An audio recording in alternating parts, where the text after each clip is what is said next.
You शब्द जो है, ये भारत जोड़ो यात्रा के बाद जब मैंने कहा कि नफरत के बाजार में मोहब्बत की दुकान खोलनी है, तो ये तब से चला है। और अजीब सी बात है,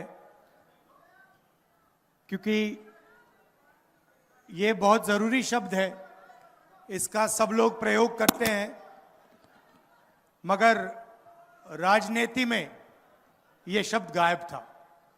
राजनीति में सिर्फ नफरत, हिंसा, गुस्सा, ये चीजें फैलाई जा रही थी। तो इसलिए हमने सोचा कि देखिए, अगर दूसरे साइड ने नफरत का ठेका ले रखा है, तो हम मोहब्बत का ठेका ले लेते हैं,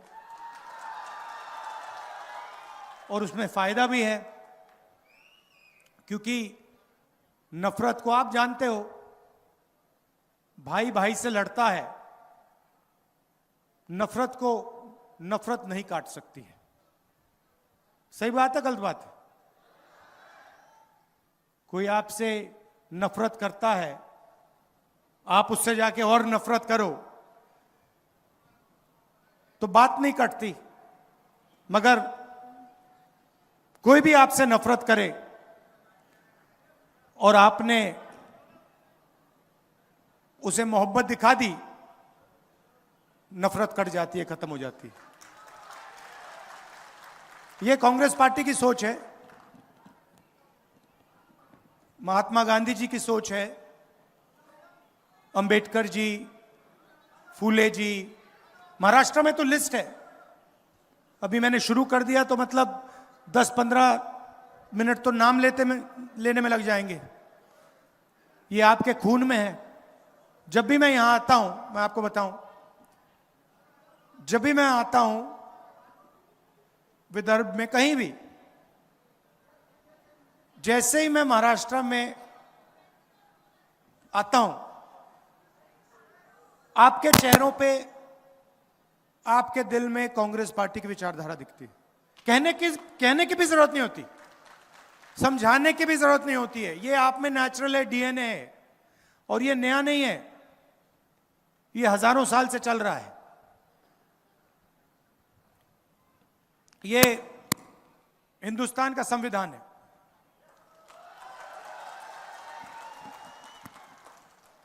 मोदी जी कहते हैं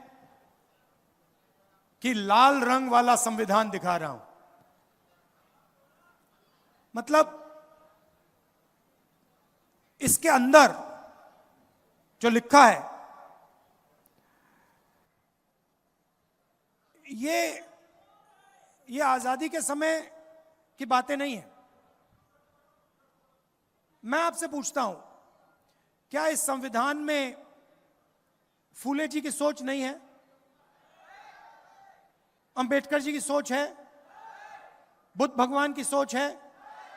नारायण गुरु, बसवना, इनकी सोच नहीं है क्या? तो ये हजारों साल पुरानी किताब है, हजारों साल पुरानी किताब है। इसके अंदर जो है, ये हजारों साल पुरानी सोच है। क्या शिवाजी महाराज ने इसके खिलाफ बात बोली थी क्या? जो शिवाजी महाराज कहते थे वो इसके अंदर है। संतों की सोच है, एकता है इसमें, मोहब्बत है इसमें, समानता है इसमें, हर धर्म का आदर है इसमें। इसमें कहीं लिखा हुआ है क्या कि हमें एक दूसरे को मारना चाहिए, गाली देनी चाहिए? इसमें लिखा है क्या? मुझे दिखा दो कहां लिखा है इसमें, मुझे दिखा दो इसमें कहां लिखा है कि गरीब लोगों को दबाया जाना चाहिए, किसानों को सही दाम नहीं दिया जाना चाहिए? इसमें कहां लिखा है? हाँ, तो प्रधानमंत्री जी ने इस किताब को, मैं गारंटी लिख के कह रहा हूं, प्रधानमंत्री जी ने इस किताब को पढ़ा तक नहीं है।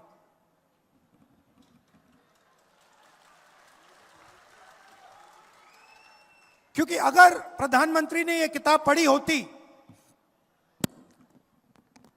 तो जो इस किताब के अंदर लिखा है उसकी रिस्पेक्ट करते।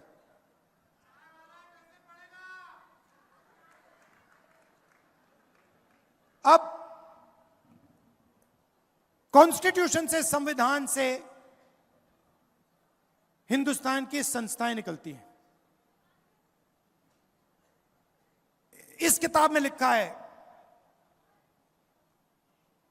कि एक व्यक्ति को एक वोट मिलना चाहिए। इसमें लिखा है इलेक्शन होते हैं, हिंदुस्तान में लोकतंत्र है, इसके कारण है। और यह है तो अंबेडकर जी के कारण, गांधी जी के कारण, फूले जी, बुद्ध भगवान। और 24 घंटा नरेंद्र मोदी जी, आरएसएस के लोग इस पर आक्रमण करते हैं। इस पे कहीं लिखा हुआ है कि महाराष्ट्र को की सरकार को चोरी करना चाहिए? लिखा है कहीं इसमें कि एमएलए को पैसा देकर महाराष्ट्र की सरकार गिरानी चाहिए? इसमें लिखा है? तो जब इन्होंने महाराष्ट्र की सरकार को आपके हाथों से चोरी किया तो इन्होंने इसको कमजोर किया, हां या ना?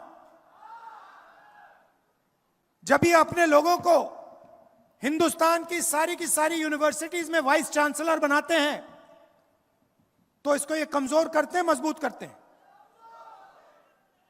जब ये किसान को सही एमएसपी नहीं देते, जब ये अदानी और अंबानी जैसे लोगों का 16 लाख करोड़ रुपए कर्जा माफ करते हैं, इसको ये मजबूत करते हैं, कमजोर करते हैं? सीधी सी बात है। मुझे दिखा दो इसमें कहां लिखा है कि अदानी जी जैसे लोगों को 16 लाख करोड़ रुपए कर्जा माफ करके देना चाहिए?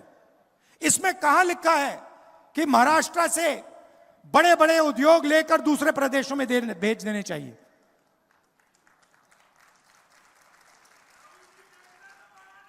तो 24 घंटा नरेंद्र मोदी, आरएसएस, बीजेपी के लोग इसको खत्म करने में लगे हुए हैं। सामने से नहीं बोल सकते, क्योंकि सामने से बोल दिया, गलती से भी बोल दिया तो फिर हिंदुस्तान की जनता एकदम उन पर टूट पड़ेगी। इसीलिए वो छुप छुप कर बंद कमरों में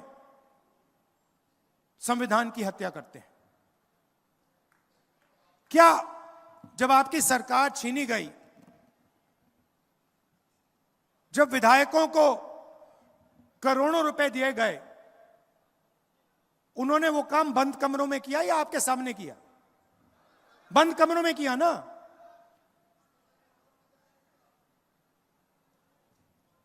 यहां पे धान के किसान, महाराष्ट्र में सोयाबीन, कपास, मैं आपसे पूछना चाहता हूं, आपको सही दाम मिलता है? आप मेहनत करते हो, आपके हाथ फट जाते हैं, 24 घंटा अपना खून पसीना आप देते हो और आपकी मेहनत का फल आपको नहीं मिलता।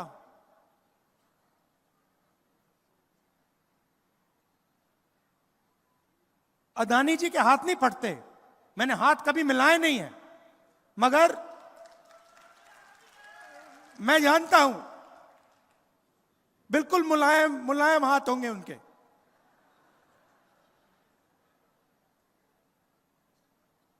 खेत में कभी शायद गए भी नहीं है, मगर हिमाचल में अगर आप सेब बेचना चाहते हो तो पहले अदानी जी के गोदाम में डालना पड़ेगा। नरेंद्र मोदी जी 3 काले कानून लाए,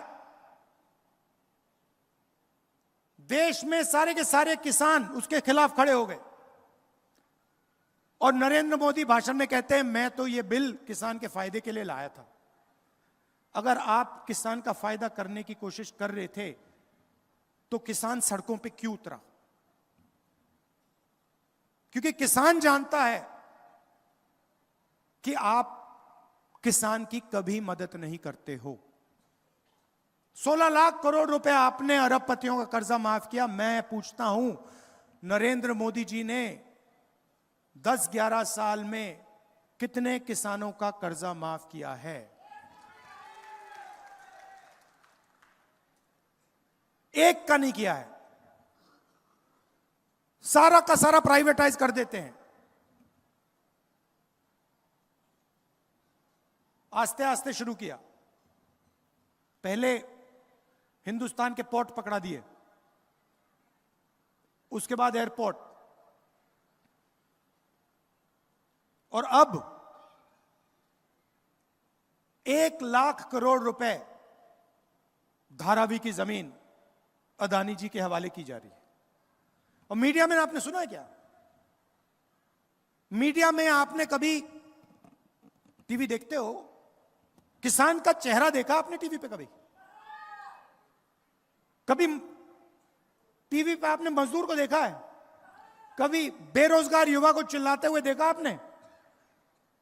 अंबानी की शादी देखी ना, डांस गाना देखा ना आपने वहां पे? मोदी जी गए थे ना, राहुल गांधी गया था। तो सीधी सी बात है, वो उनके हैं, मैं आपका हूं।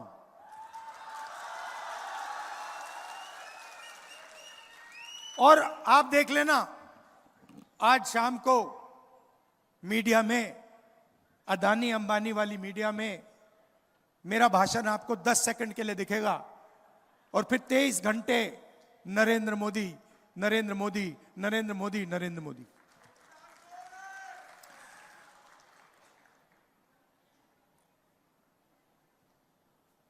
हिंदुस्तान में